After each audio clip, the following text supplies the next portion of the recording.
Alien women expose themselves to human diplomats. What happens next will shock you. First contact on Verdania. The diplomatic mission commander Sarah Chen stood at the observation deck of the UES Harmony, watching the emerald jewel of Verdania grow larger in the viewport. 3 years of careful negotiations through long-range communications had led to this moment. The first official diplomatic contact with the Verdanian Consortium, a peaceful civilization that controlled 12 systems, along the outer rim. Sarah adjusted her dress uniform one final time. At 35, she had already earned recognition as one of Earth's finest diplomatic officers, known for her ability to bridge cultural gaps and forge lasting alliances. Her dark hair was pulled back in a regulation bun, and her brown eyes held the quiet confidence that had served her well in countless negotiations. "Commander, we're receiving clearance to enter Verdanian space," reported Lieutenant Commander Torres from the bridge. "They're directing us to land at their capital city, Luminar." Sarah nodded, feeling the familiar mix of excitement and nervousness that came with first contact situations. Through their communications, the Verdanians had seemed remarkably peaceful and welcoming. Their society appeared to be built on principles of harmony, truth, and mutual respect. What could go wrong? Dr. Marcus Webb, the mission's xenobiologist, joined her at the observation window. The thin, scholarly man pushed his glasses up his nose as he spoke. "The preliminary scans show a remarkable ecosystem down there, Commander. The biodiversity readings are off the charts, and the population centers show no signs of industrial pollution or environmental damage." "Sounds like paradise," Sarah replied. "Let's hope the inhabitants are as peaceful as their planet appears to be." Landing on a new world, the Harmony touched down in a cleared area outside Luminar with barely a whisper. Through the viewports, the crew could see graceful spires that seemed to grow organically from the landscape itself. The architecture was unlike anything in human space, flowing and natural rather than rigid and geometric. Sarah gathered her diplomatic team. Besides Dr. Webb, she had brought Sergeant Tom Rivera, an experienced security chief whose calm demeanor had proven valuable in tense situations. His presence was more precautionary than anything else. The Verdanians had shown no signs of aggression in their communications. "Remember, this is a peaceful diplomatic mission," Sarah addressed her team as they prepared to disembark. "We're here to establish trade relations and hopefully gain an ally. These people have been nothing but welcoming in our communications." As the airlock cycled open, Sarah took her first breath of Verdanian air. It was clean and sweet, carrying the scent of flowering plants and something else she couldn't identify. A delegation was already approaching their landing site. The Verdanians were humanoid, but distinctly alien. They stood tall and elegant, with skin that held a subtle green tint that seemed to shift like sunlight through leaves. Their hair was long and flowing in shades of silver and pale green.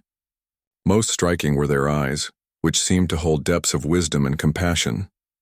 Leading the delegation was a woman who appeared to be in her middle years, though alien aging was always difficult to judge. She wore flowing robes that seemed to be made from some kind of living fabric that shifted color as she moved. The unexpected greeting, the Verdanian leader stopped a few meters from the human delegation and began to speak in accented but clear English. "Welcome, friends from Earth. I am High Matriarch Lyanna of the Verdanian Consortium. We are honored by your presence on our world." Sarah stepped forward with a diplomatic smile. "Thank you for your warm welcome, High Matriarch. I am Commander Sarah Chen, representing the United Earth Government. We come in peace and friendship." Lyanna nodded gracefully, then gestured to the women around her. "As is our custom when greeting honored guests and potential allies, we will now perform the ritual of truth-bearing." Before Sarah could ask what, that meant something completely unexpected happened. Lyanna and the other Verdanian women began lifting their robes, exposing themselves from the waist down. Sarah's jaw dropped and she heard Dr. Webb make a strangled choking sound behind her. "What in the name of—" Sergeant Rivera started to say before Sarah held up a hand to stop him. Lyanna seemed completely unaware of the human's shock. "This is how we show complete honesty and openness to those we wish to trust. By baring ourselves, we demonstrate that we have nothing to hide. We offer our vulnerability as a sign of our peaceful intentions. Sarah fought to maintain her composure. Cultural relativism had been drilled into every diplomatic officer, but this was certainly not covered in the training manuals. She could see that the Verdanians were completely serious and showed no sign of embarrassment or impropriety. Understanding alien ways, taking a deep breath, Sarah decided to respond with the same spirit of openness. High Matriarch Lyanna, while our customs are different, we understand and appreciate the trust you are showing us. We accept your gesture in the spirit it is offered. Lyanna smiled warmly and lowered her robes. The other Verdanian women followed suit. You show wisdom, Commander Chen. Many species are too rigid in their thinking to appreciate our ways. This gives us hope for a strong alliance between our peoples. As they began walking toward the city, Dr. Webb leaned close to Sarah.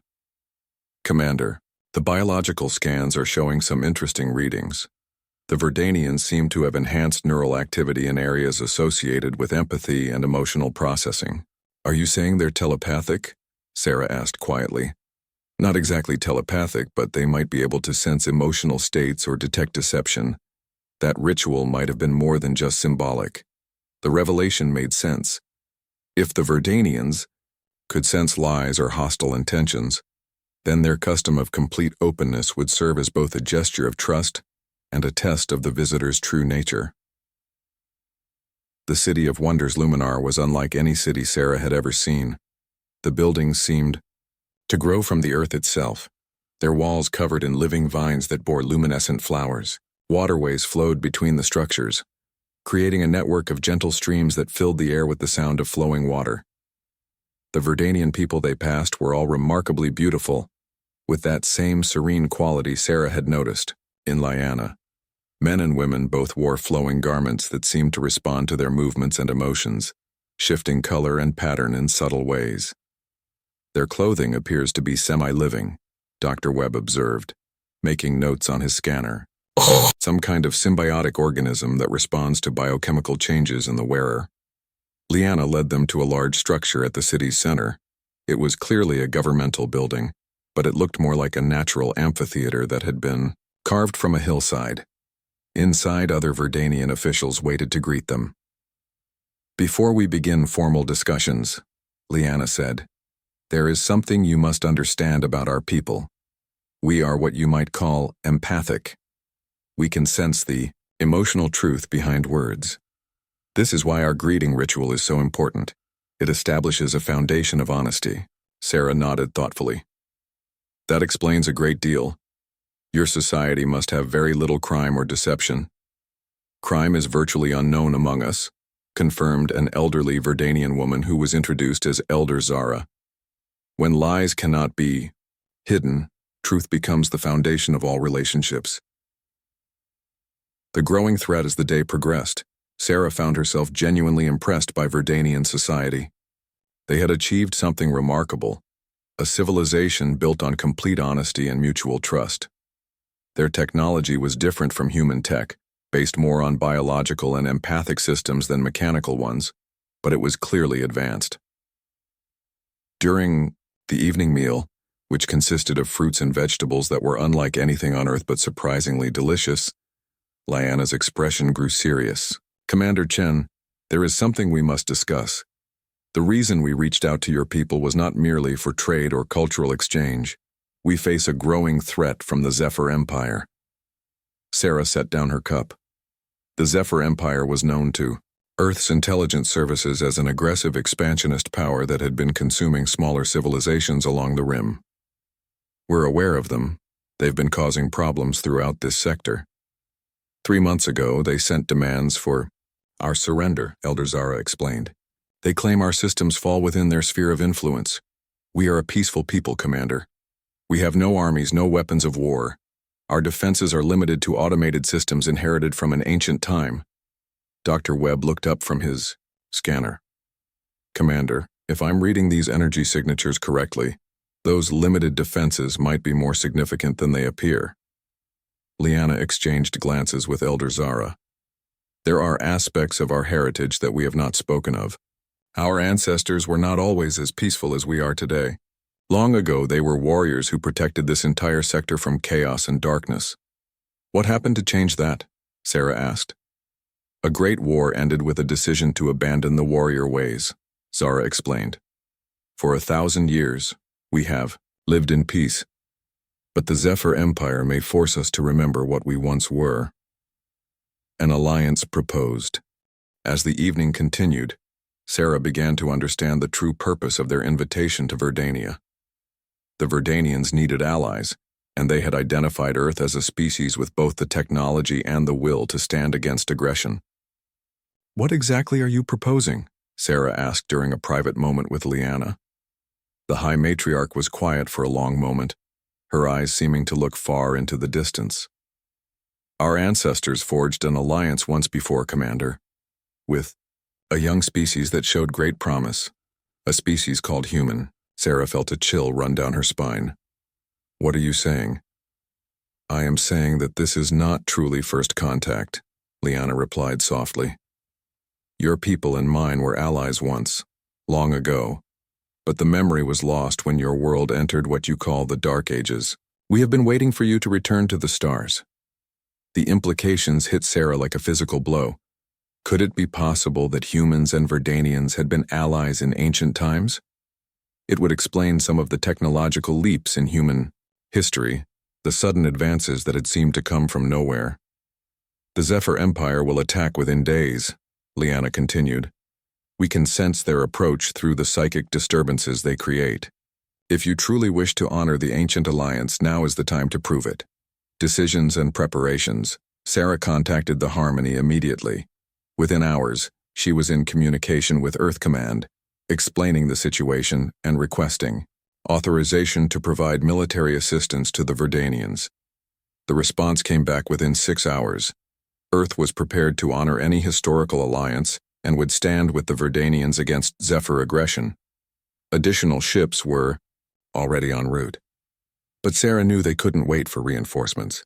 The Zephyr Empire was notorious for sudden, overwhelming attacks. If they were coming in days, the defense would have to be mounted with current resources. That night, as Sarah walked through the luminescent gardens of Luminar, she found herself joined by Liana. The Verdanian leader moved silently, her empathic abilities allowing her to sense Sarah's troubled thoughts. You are concerned about the coming battle, Liana observed. We have one ship against what intelligence reports suggest will be a full battle fleet, Sarah replied. The Harmony is well armed, but we're not miracle workers. Liana smiled, and for the first time, Sarah saw something in her eyes that wasn't entirely peaceful. Commander, I told you that our ancestors were warriors. What I did not tell you is that some of their capabilities remain dormant within us. What kind of capabilities? The kind that once made the Verdanians the most feared protectors in this galaxy, Liana said softly. Tomorrow, if you are willing, I will show you what the ancient alliance truly meant. The ancient secrets. The next morning, Liana led Sarah and her team to a structure that had been hidden beneath the city. As they descended through passages that seemed to be carved from living rock, the walls began to glow with their own inner light. This is the Hall of Memory, Liana explained. Here, the history of our people is preserved. The chamber they entered was vast, its walls covered with what appeared to be moving murals. But as Sarah looked closer, she realized they weren't paintings but living memories, somehow preserved in the organic walls themselves. Watch, Liana said, placing her hand on one section of the wall. The murals came to life, showing scenes from ancient history. Sarah saw Verdanian warriors whose empathic abilities had been weaponized, able to paralyze enemies with fear or inspire allies with unshakable courage. She saw massive battles where the power of combined human technology and Verdanian mental abilities had turned the tide against dark forces that threatened to consume the galaxy.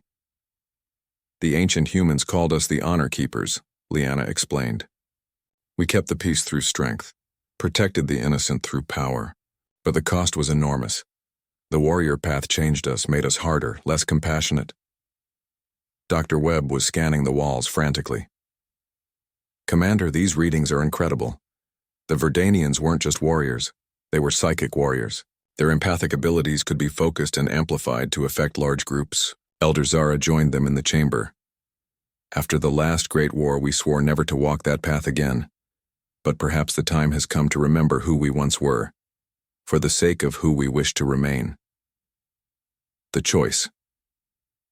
As alarms began to sound throughout the city, Sarah knew the time for preparation was over. The Zephyr Empire had arrived.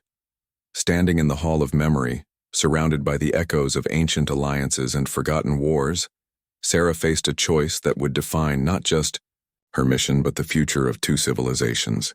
"High Matriarch," she said formally, "on behalf of the United Earth Government, I request that the Verdanian Consortium join us in defending this system against Zephyr aggression." Liana's eyes seemed to glow with inner fire as she replied, "And on behalf of the Verdanian people, I accept your request. Let the Honor Keepers rise once more." As they raced back to the surface, Sarah couldn't help but wonder what they were unleashing. The peaceful Verdanians she had met were about to remember their warrior heritage, and she had a feeling that the galaxy was about to be reminded why the ancient alliance had been both feared and revered. The battle for Verdania was about to begin, and with it, the return of the Honor Keepers to galactic affairs. The test of honor, when the sky burns. The first signs of the Zephyr Empire attack came as streaks of fire across Verdania's dawn sky. Commander Sarah Chen stood on the observation platform of Luminar's command center, watching through high-powered scopes as dozens of enemy ships dropped out of hyperspace like hungry vultures. "Contact the Harmony," Sarah ordered into her communicator. "Tell Captain Morrison to begin defensive maneuvers immediately." High Matriarch Liana stood beside her, no longer the serene diplomat from yesterday. Her green-tinted skin seemed to pulse with energy, and her eyes held a hardness that spoke of awakening ancient instincts. Around the command center, other Verdanians moved with sudden purpose, their peaceful demeanor replaced by something far more focused and dangerous. "The Zephyr fleet consists of 47 ships," reported Dr. Webb, his scanner working frantically. 15 heavy cruisers, 20 destroyers, and 12 support vessels. They're moving into standard attack formation. Sergeant Rivera checked his sidearm and looked grimly at the approaching fleet. "Ma'am, even if the Harmony performs miracles, we can't hold against those numbers." Sarah nodded, understanding the mathematics of warfare all too well. But as she looked at Liana, she sensed there was more to this situation than simple ship-to-ship combat. "High Matriarch, yesterday you spoke of ancient capabilities. If there was ever a time to reveal them, it would be now." Liana closed her eyes for a moment, and when she opened them, they seemed to glow with inner light. "Commander Chen, what I am about to show you will change how you think about both our species. Are you prepared for that responsibility?" "The Zephyr Empire isn't going to give us time for philosophical discussions," Sarah replied. "Show me what you can do." The awakening of ancient power Elder Zara approached, carrying what appeared to be a crystalline headpiece that pulsed with the same energy Sarah had seen in Liana's eyes. "This is a neural amplifier, one of the few remaining artifacts from our warrior age. It will allow the High Matriarch to coordinate our people's abilities across the entire planet." As Liana placed the device on her head, Sarah felt something change in the air around them. It was as if the very atmosphere had become charged with potential energy. Throughout the command center, other Verdanians began to move with supernatural coordination, as if they were all parts of a single consciousness. "Our empathic abilities were never limited to sensing emotions," Liana explained, her voice now carrying harmonics that seemed to resonate in Sarah's bones. "When focused and amplified, we can project emotions, influence thoughts, even disrupt the neural functions of aggressive species." Dr. Webb's scanner was beeping frantically. "Commander, I'm reading massive psychic energy buildups across the HFY planet. The Verdanians aren't just preparing to defend themselves. They're preparing to wage psychological warfare on a scale I've never seen." Through the observation windows, they could see the first Zephyr ships entering the atmosphere. The enemy vessels were sleek and predatory, their dark hulls bristling with weapons designed for planetary bombardment. Sarah had seen the aftermath of Zephyr attacks before. They didn't just conquer worlds, they broke them utterly. "Incoming transmission from the Zephyr fleet," announced a Verdanian technician. On the main screen, a reptilian face appeared. General Craxus of the Zephyr Empire was a veteran conqueror, his scarred features speaking of countless battles. His yellow eyes fixed on Sarah with particular interest. "So the Verdanians have brought humans to die with them," Craxus hissed. "How touching. I am General Craxus. You have 1 hour to surrender unconditionally, or we will demonstrate why the Zephyr Empire is the dominant force in this sector." Sarah stepped forward, every inch the confident Earth diplomat. "General, I am Commander Sarah Chen of the United Earth Government. This planet is under our protection. Withdraw your forces or face the consequences." Craxus laughed, a sound like grinding metal. "One human ship against my entire fleet? Your species' arrogance is amusing. In 1 hour you will all be dead or enslaved." The transmission ended and Sarah turned to find Liana watching her with something approaching admiration. "You show no fear in the face of overwhelming odds," the High Matriarch observed. "This is why the Ancient Alliance was so powerful. Human courage combined with Verdanian abilities created something greater than either species could achieve alone." The first strike. The Zephyr attack began exactly 1 hour later. Energy beams lanced down from orbit, targeting the city's infrastructure. But something strange happened. Instead of the devastating bombardment they expected, many of the shots missed their targets as if the gunners were suddenly unable to aim properly. "What's happening to their targeting systems?" Sarah asked. Liana smiled, and it was not entirely peaceful. "We are projecting confusion and disorientation into the minds of their gunners. Fear clouds judgment, and we are very good at instilling fear." On the tactical display, they could see the UES Harmony engaging 3 Zephyr cruisers simultaneously.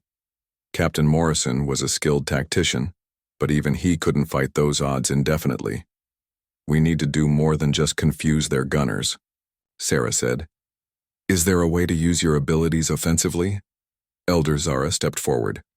"There is, but it requires a human component. The Ancient Alliance worked because humans could interface with our psychic amplifiers, creating a feedback loop that exponentially increased our power." "What kind of interface?" Sarah asked, though she suspected she already knew the answer. "A mind link," Liana replied, "but the process is dangerous. The human brain wasn't designed to channel Verdanian psychic energy. There have been casualties in the past." Through the windows they could see Zephyr dropships landing in the outskirts of the city. Ground forces were deploying, their reptilian forms moving with military precision through the flowering gardens of Luminar. "How dangerous?" Sarah asked. Dr. Webb looked up from his medical scanner. "Commander, I'm reading massive neural stress patterns from the Verdanians who are already channeling psychic energy. Adding a human component could cause permanent brain damage or death." Sarah looked at the approaching enemy forces, then at the Verdanians who were preparing to defend their peaceful world. The choice wasn't really a choice at all. "Tell me what I need to do." The binding ritual. The process took place in the Hall of Memory, surrounded by the living murals that told the story of the Ancient Alliance. Sarah lay on a bioorganic platform, while Verdanian technicians attached crystalline neural interfaces to her temples. "The key is not to fight the connection," Liana explained, taking her place at a matching platform. "Let your thoughts merge with mine. Trust in the bond between our species." As the interface activated, Sarah felt her consciousness expand beyond the boundaries of her own mind. Suddenly, she could sense not just Liana's thoughts, but the emotions and intentions of every Verdanian on the planet. The collective psychic field was like a vast ocean of empathy and determination. But more than that, she could feel the fear and aggression of the Zephyr forces. Their minds were different from human or Verdanian consciousness, colder, more predatory, but also surprisingly vulnerable to psychic influence. "I can feel them," Sarah whispered, her voice carrying harmonics that matched Liana's. "Every Zephyr soldier, every ship commander. They're afraid of what they don't understand." "Then let us give them something to truly fear," Liana replied. Thiang. Combined human Verdanian consciousness reached out across the battlefield, touching the minds of enemy soldiers. What had been a coordinated assault suddenly became chaos as Zephyr troops found themselves paralyzed by waves of primal terror, their weapons feeling too heavy to lift, their orders forgotten in the face of overwhelming dread. Battle in space, and mind in orbit. The battle between the Harmony and the Zephyr fleet took a dramatic turn. Captain Morrison had been fighting a losing battle against impossible odds, when suddenly the enemy ships began firing wildly, their formation breaking apart as their crews struggled with inexplicable feelings of panic and confusion. "What the hell is happening up there?" Morrison's voice came through the communicator. "The Zephyr ships are acting like their crews have gone insane." Sarah, still linked with Lyanna, could feel the psychic waves rolling across space. The Verdanian ability to project emotions was being amplified through her human neural patterns, creating a feedback effect that was reaching far beyond what either species could achieve alone. But the strain was enormous. Sarah could feel her consciousness being stretched to its limits, and she sensed that Lyanna was experiencing similar stress. The ancient alliance had been powerful, but it had also been costly. On the ground, Zephyr troops were retreating in disorder, many of them dropping their weapons and fleeing in terror from enemies they couldn't see or understand. But General Craxus was made of sterner stuff than his soldiers. "Interesting," came his voice over the communication channels. "So the rumors of Verdanian psychic abilities were true, but I have faced mind warriors before." Through the psychic link, Sarah felt a new presence, one that was actively resisting their influence. Craxus had some kind of mental shielding, and he was rallying his most disciplined troops. "He's adapting to our attacks," Sarah warned. "Some of their forces are developing resistance." Lyanna's mental voice was strained but determined. "Then we must be more direct. Are you prepared for what comes next?" The price of power. What came next was a psychic assault unlike anything in recorded history. The combined human Verdanian consciousness focused its entire power on the Zephyr command ship, attempting to break through Craxus's mental defenses and end the battle decisively. The effort was like trying to push through a wall of solid steel with bare hands. Craxus's mind was heavily fortified, protected by cybernetic implants and years of mental conditioning, but slowly, relentlessly, the Allied psychic force began to crack his defenses. Sarah felt something tear in her mind as the strain reached its peak. Blood ran from her nose and she could taste copper in her mouth. Beside her, Lyanna was experiencing similar trauma, her green-tinted skin pale with effort. But it was working. On the tactical display, they could see the Zephyr command ship beginning to drift out of formation. Craxus's disciplined coordination was breaking down as the psychic assault overwhelmed his command structure. "General," Sarah managed to say through the communication link, her voice carrying the full weight of the Allied psychic field. "Your forces are broken. Withdraw now and we will spare your lives." For a long moment there was silence. Then Craxus's voice came back, filled with rage but also a grudging respect. "You fight with weapons I do not understand, but you fight with honor. This battle is yours, but the war is far from over." The Zephyr fleet began to withdraw, their formation ragged and their crews still struggling with the after effects of the psychic assault. Within hours, they had jumped back into hyperspace, leaving Verdania's skies clear once again. Aftermath and revelation. As the neural interface powered down, Sarah felt her consciousness snap back into her own mind like a rubber band released under tension. The psychic connection was severed, but she could still feel echoes of the experience, a permanent change in how she perceived the world around her. Lyanna was helped to a sitting position by Elder Zara, her normally graceful movements shaky and uncertain. The strain of the battle had taken its toll on both species. "The ancient texts spoke truly," Elder Zara said softly. "The alliance between human and Verdanian creates something greater than either could achieve alone, but at a cost." Dr. Webb was scanning both Sarah and Lyanna frantically. "Commander, I'm reading permanent changes in your neural patterns. The psychic interface has created new connections in your brain. I don't know what the long-term effects might be." Sarah stood slowly, testing her balance. She felt different, more aware of the emotional currents around her, more connected to the Verdanians in ways she couldn't fully explain. But she also felt a deep satisfaction. They had saved Verdania and forged a bond that could change the balance of power in this sector of space. "How many other worlds are under threat from the Zephyr Empire?" she asked. Liana managed a weary smile. 17 systems have received surrender demands. The Empire grows bolder with each conquest. "Then we have work to do," Sarah replied. "The Ancient Alliance protected this sector once before. Perhaps it's time for the Honor Keepers to return." Through the windows of the command center, they could see the people of Luminar emerging from their shelters, celebrating their victory. But Sarah knew this was just the beginning. The Zephyr Empire would not forget this defeat, and they would return with greater force and better preparation. The new bond. That evening, as the city celebrated its salvation, Sarah found herself in the gardens of Luminar with Liana. The High Matriarch moved more slowly than before, the strain of the psychic battle still evident in her posture. "Do you regret it?" Liana asked. "The neural bonding has changed you permanently. You will never be quite human again, nor quite Verdanian." Sarah considered the question seriously. She could feel the emotional currents of everyone around her now, could sense their hopes and fears in ways that had been impossible before. It was overwhelming at times, but it was also incredibly enriching. "I think I'm exactly what I need to be," she replied. "Someone who can stand between two species and help them work together." "The ancient humans who underwent the bonding called themselves bridgewalkers," Liana said. "They were the ones who maintained the alliance through the darkest times." A message from the Harmony interrupted their conversation. Captain Morrison's voice carried excitement and concern in equal measure. "Commander, we're receiving communications from across the sector. Word of our victory has spread fast. 7 different worlds are requesting immediate assistance against Zephyr forces."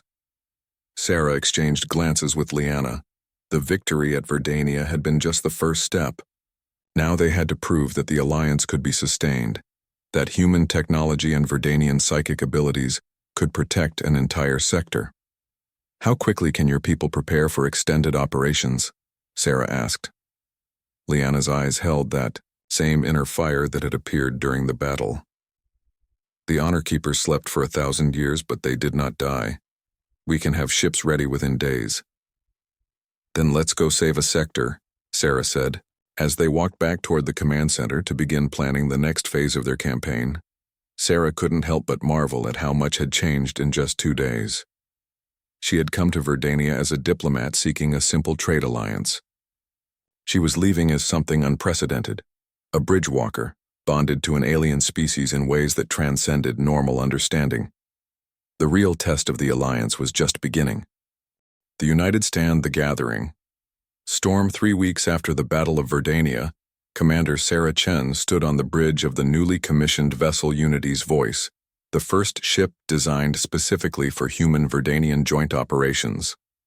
The vessel was unlike anything in either fleet, a hybrid of human engineering and Verdanian biotechnology that seemed to pulse with living energy. The bridge itself reflected this fusion. Traditional human control stations were integrated with organic Verdanian interfaces that responded to both touch and psychic commands. Sarah could feel the ship's systems through her enhanced neural connections, a sensation that still amazed her even after weeks of adaptation. "Status report," she called to her mixed crew. Lieutenant Commander Torres, her human tactical officer, looked up from his station. "We're receiving the final position reports from the fleet commander. 12 human ships, 8 Verdanian biovessels, and support craft from 6 allied worlds. Total complement, over 30,000 personnel." High Matriarch Liana, now serving as Sarah's co-commander, added her own assessment. "The psychic coordination network is fully operational. Every Verdanian in the fleet is linked, and the human bridgewalkers are maintaining stable connections." Sarah nodded, trying not to think about the cost of creating those bridgewalker connections. Of the 20 humans who had volunteered for the neural bonding process, only 12 had survived with their sanity intact. The others were recovering. In specialized medical facilities, their minds shattered by the attempt to merge human and Verdanian consciousness. Dr. Webb approached from his expanded science station. Commander, long-range sensors are detecting massive hyperspace disturbances in the Kepler system. If our intelligence is correct, the Zephyr Empire is massing their entire sector fleet there. How many ships? Sarah asked, though she dreaded. The answer, conservative estimate, 200 vessels including several super dreadnoughts we've never seen before. They're not just planning to retake lost territory. This looks like preparation for a war of extermination. The enemy's response. The main screen activated, showing the face of General Kraxus. The Zephyr commander looked different than he had during their last encounter. New cybernetic implants covered half his skull, and his eyes held a cold fury that spoke of personal vendetta. Commander Chen, Kraxus hissed. Your little psychic trick at Verdania was impressive, but the Empire has adapted. We have new weapons, new defenses, new strategies specifically designed to counter your unholy alliance. Sarah stepped forward, her enhanced consciousness automatically reaching out to assess Kraxus's emotional state. What she found surprised her. Beneath the rage and determination, she sensed something that might have been fear. General, you're massing forces for genocide. That's not adaptation. That's desperation. Desperation? Kraxus laughed harshly. We are the Zephyr Empire. We have conquered 17 star systems in the past year alone. What could we possibly fear from a handful of peace-loving mystics and their human pets? Liana stepped into view, her presence causing a visible reaction on Kraxus's face. Even through the communication link, her empathic abilities were affecting him. You fear what you cannot understand, she said softly. You fear that your way of conquest and domination is not the only path to power. You fear that cooperation might be stronger than tyranny. Kraxus's cybernetic implants flickered as he fought against the subtle psychic influence. Save your mind games for someone more gullible. In 72 hours, my fleet will arrive at Verdania. This time, there will be no survivors to remember your precious alliance. The transmission ended, leaving the bridge in tense silence. Preparing for the final battle. 72 hours, Sarah mused. That's barely enough time to get our forces into position. Actually, Commander, Dr. Webb interjected, it might be exactly the opportunity we've been looking for. Our intelligence suggests that Kraxus is bringing everything, pulling ships from across the Empire to ensure victory here. If we can defeat this fleet decisively, we might cripple Zephyr expansion.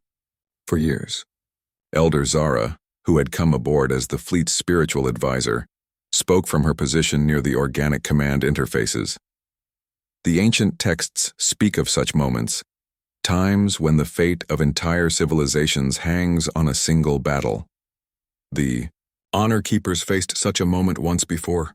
What happened then? Sarah asked. They won, but at a cost so great that our people abandoned the warrior path for 1,000 years, Zara replied soberly. The question is, are we prepared to pay such a price again?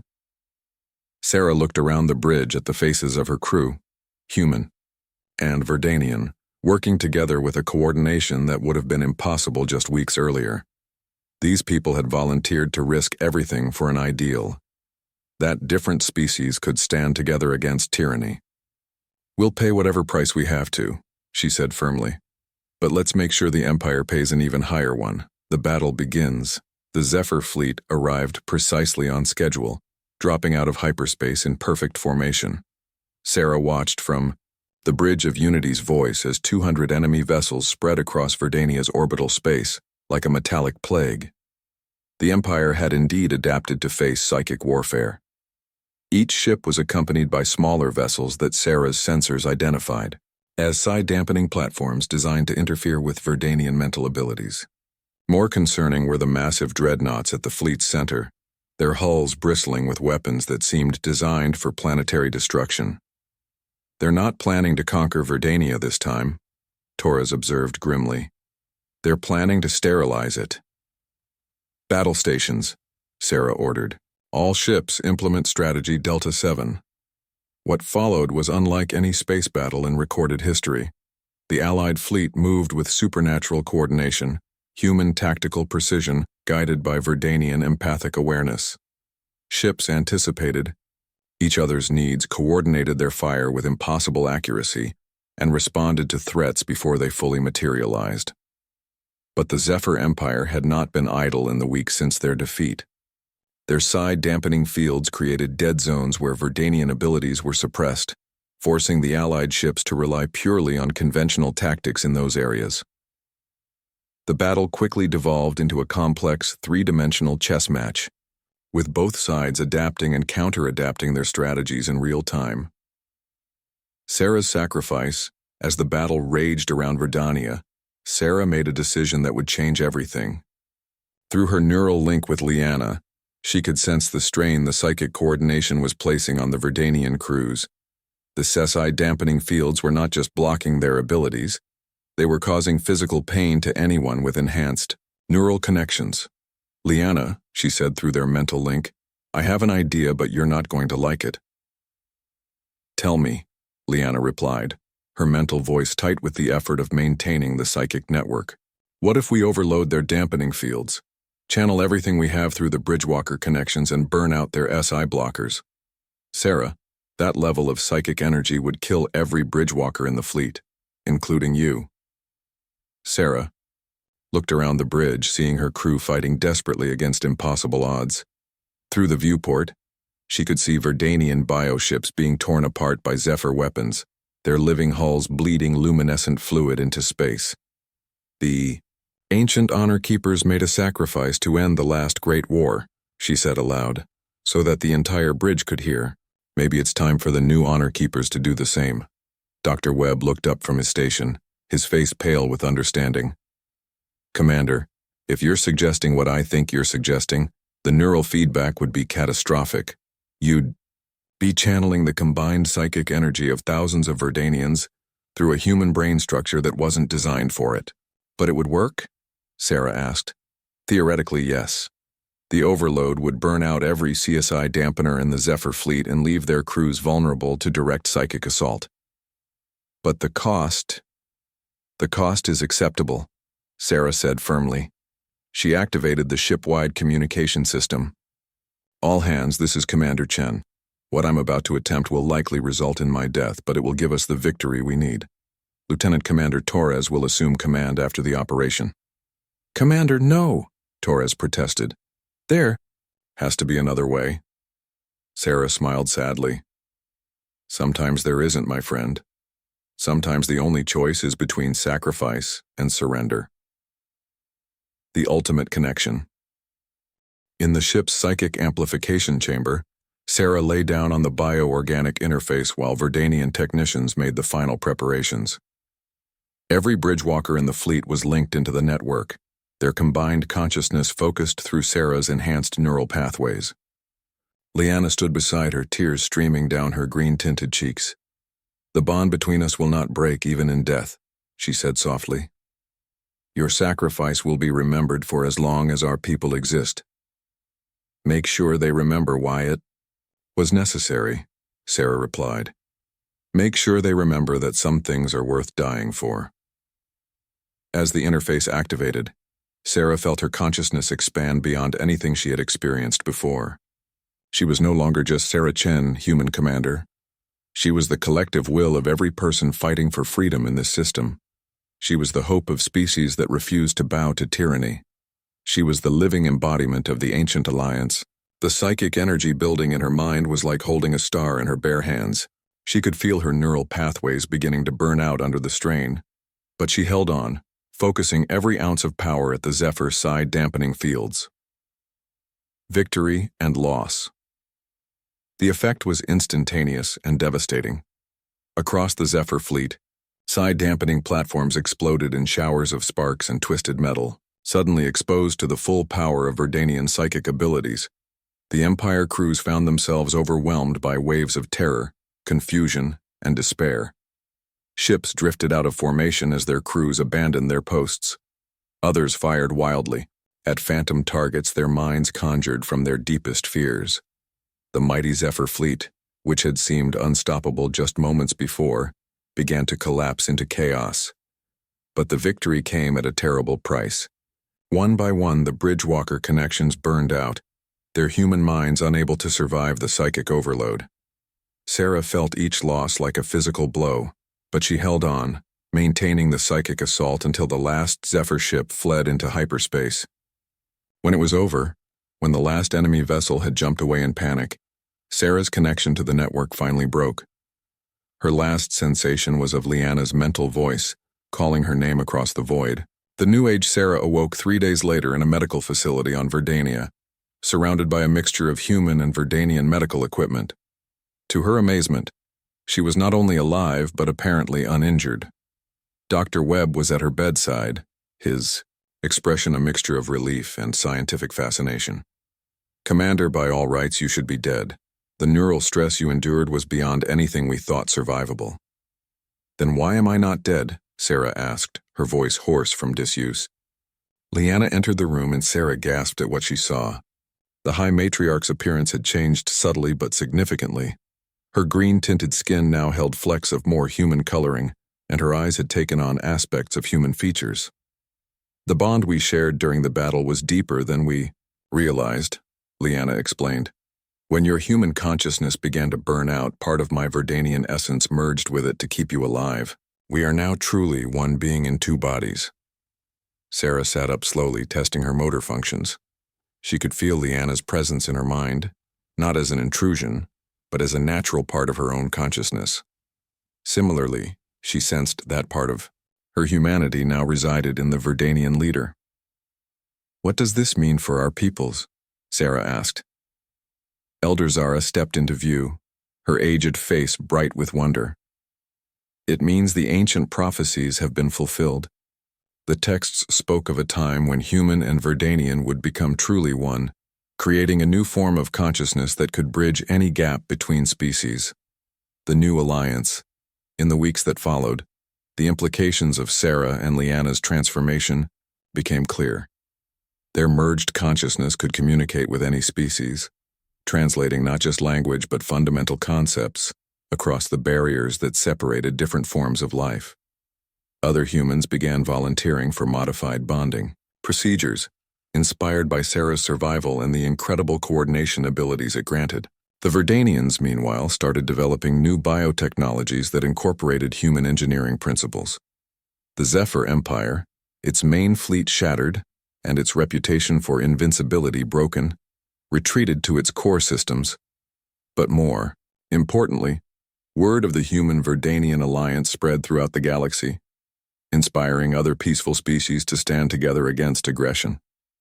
6 months after the Battle of Verdania, Sarah stood in the newly constructed council chamber of the Galactic Alliance, representing 17 different species united in their commitment to mutual defense and cooperation. The chamber itself was a marvel of hybrid technology, combining the architectural styles and technological approaches of dozens of different civilizations. "The honor keepers were never just human or Verdanian," she said in her opening address to the assembled representatives. "They were the embodiment of an ideal, that different forms of life could work together to create something greater than the sum of their parts." Through her mental link with Liana, who was addressing a similar gathering on Verdania, she could feel the hope and determination of beings across the galaxy. The age of isolated species competing for resources was ending. The age of galactic cooperation was beginning. The legacy. As Sarah concluded her address and the various representatives began the work of formal alliance building, she reflected on the journey that had brought them to this point. What had started as a simple diplomatic mission had become the foundation for a new form of galactic civilization. The cost had been enormous.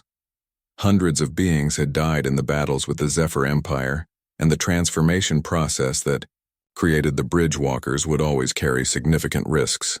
But the alternative, a galaxy divided by fear and conquered by the strongest, had been unacceptable. Dr. Webb approached her after the session, carrying a datapad filled with scientific readings.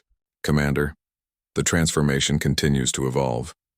We're detecting new neural pathways forming in both human and Verdanian populations. It appears that prolonged contact with Bridgewalker consciousness is causing a gradual merger at the species level." "Are you saying that humans and Verdanians are becoming a single species?" Sarah asked. "Not exactly," Webb replied. More like we're becoming the foundation for something entirely new, a form of consciousness that can interface with any form of intelligent life. Sarah smiled, feeling Liana's amusement echo through their shared consciousness. The universe just became a much more interesting place. Through the vast windows of the council chamber, Sarah could see ships from dozens of different worlds working together to build orbital stations that would serve as meeting points for the new alliance. Human engineering techniques were being combined with Verdanian biotechnology, Andromedan crystal matrices, and technological approaches that defied classification. The Honor Keepers had returned, but they were no longer just the protectors of a single sector. They had become the foundation for a galactic civilization based on cooperation rather than conquest, understanding rather than fear. And in the depths of space, fleeing toward the galaxy's rim, the remnants of the Zephyr Empire carried word of the new alliance to other aggressive species. Some would choose to adapt, to find their place in the emerging cooperative civilization. Others would resist, clinging to the old ways of domination and conquest. But the tide had turned. The age of the Honor Keepers had begun again, and this time it would not be forgotten. Sarah closed her eyes and reached out through the psychic network that now connected thousands of worlds. She could feel the hopes and dreams of countless species all working toward a common goal. The future was no longer something to be feared or conquered. It was something to be built together.